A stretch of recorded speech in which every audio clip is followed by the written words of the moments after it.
আপনারা কারা? আমি আকাশ, আপনাদের বাড়ির নতুন ভাড়াটি আমরা। আচ্ছা ঠিক আছে, ভিতরে এসে বসুন, আমি বাবাকে ডেকে দিচ্ছি। আরে ভাইয়া আপনি?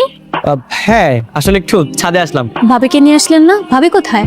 আপনি ভাবিকে অনেক ভালোবাসেন তাই না? জানেন ভাবি কিন্তু অনেক লাকি।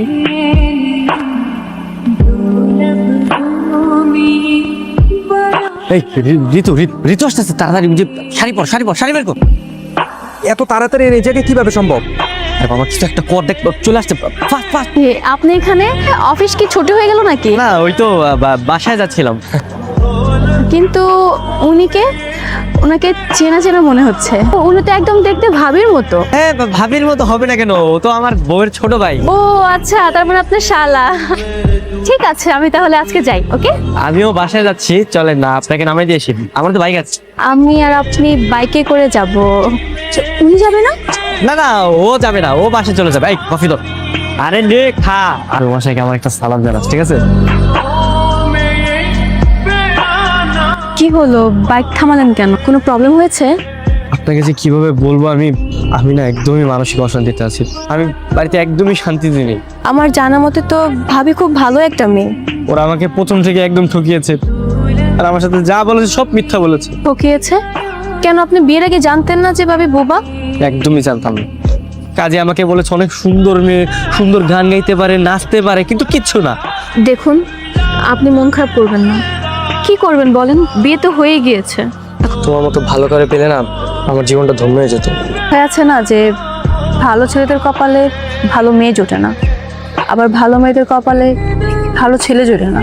আমাকে তো সবাই ভালোই বলে, আমার কপালে কি আছে তা একমাত্র আল্লাহ ভালো জানে। কেন যে বিয়ে করতে গেলাম? এটা না করলে এখন তোমাকে বিয়ে করতে পারতাম।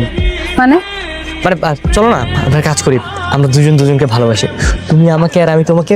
আর ওই টানিটা মনে হয় না বেশি দিন থাকবে, ও চলেই যাবে। আপনার সাহস তো কম না? আপনার বউ থাকা সত্ত্বেও আপনি আমাকে পরকীয়ার অফার দিচ্ছেন। আপনাকে প্রস্তুত আমার ভুল হয়েছিল। আরে দাঁড়াও।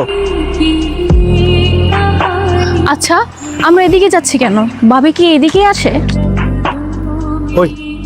ওই দেখো তোমার ভাবি। এত খারাপ? আপনার মতো একজন ভালো মানুষকে রেখে উনি অন্য একটা পরপুরুষের সাথে এইভাবে পরকীয়া করছে। ছি ভাবি, আপনি এতটা খারাপ? আপনার কাছ থেকে আমি এগুলো আশা করি না। আপনি ঘরে একজন স্বামী রেখে এভাবে পরপুরুষের সাথে পরকীয়া করছেন। আপনারা কারা? আমরা কারা মানে? আমার বউয়ের সাথে থেকে প্রেম করতেছ, নষ্ট ফিষ্ট করতেছ, আবার দিয়ে আমরা কারা? হ্যাঁ, আপনার বউয়ের সাথে কি হয়েছে? ও আমার ভালোবাসে। এই তুমি আমার ভালোবাসো না বলো? চলো তো আমরা এখান থেকে চলে যাই, শুধু এদের কথা শুনে বিরক্ত হচ্ছি। ভাবি, তুমি কি সত্যি সত্যি আমাকে বিয়ে করবে? মানে মন থেকে বলছো তো? একদম মনের গভীর থেকে বলছি। পৃথিবীতে তোমার মতো আরেকটা মেয়ে পাওয়া যাবে না। তার মানে পৃথিবীর সকল মেয়েকে চেক করা হয়ে গেছে? চেক করার কিছু নাই, তুমি যেরকম মেয়ে তোমাকে দেখলেই বুঝবে তুমি আমার জন্য একদম পারফেক্ট। ঠিক আছে, তাহলে চলো তুমি আর আমি মিলে বাবাকে একটু বুঝিয়ে বলি। চল যাই আমরা। দেখো বাবা, ঋতু আমাদের একমাত্র মেয়ে। কোনো শখ আল্লাহ আমরা কখনোই পূরণ করতে বাদ রাখিনি। একমাত্র মেয়েকে আমি কোনো ডিভোর্সি ছেলের সাথে বিয়ে দেব এটা কখনোই ভাবিনি, কিন্তু তুমি খুবই ভালো ছেলে, তাই আর আমি মানা করতে পারছি না। কি ব্যাপার, আজকে বাসর রাত্রে তোমার মন খারাপ কেন? আমি তোমাকে অনেক বড় একটা মিথ্যা বলেছি। সবকিছু শুনে আমাকে যা শাস্তি দেবে আমি তাই মাথা হইতে নেবো, কিন্তু প্লিজ তুমি আমাকে ছেড়ে যেও না। সিয়াম বের হো।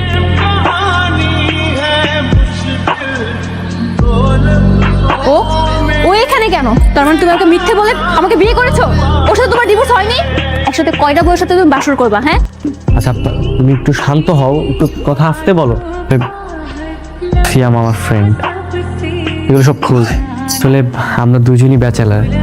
আমরা তোমাদের বাসায় রুম ভাড়া নিতে আসছিলাম, কিন্তু তোমাদের বাসাতে ব্যাচেলার অ্যালাউড ছিল না, যেই কারণে বাধ্য হয়ে আমাদের ওকে আমার ওয়াইফ হিসেবে সাজিয়ে নিয়ে এসেছিলাম। আর তারপরে তোমার সাথে আমার প্রথম দেখাতে আমি তোমাকে ভালোবেসে ফেলি, যেই কারণে তোমার সাথে এত বড় একটা মিথ্যা কথা আমার বলতে হয়েছে। তার মানে তুমি আনম্যারিড ছিলে? হ্যাঁ, আর তুমি আমার প্রথম স্ত্রী।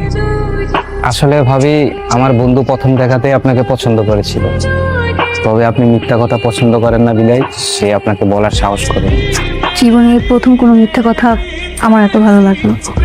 আচ্ছা ভাবি, অনেক রাত হয়েছে, বন্ধু তোরা থাক।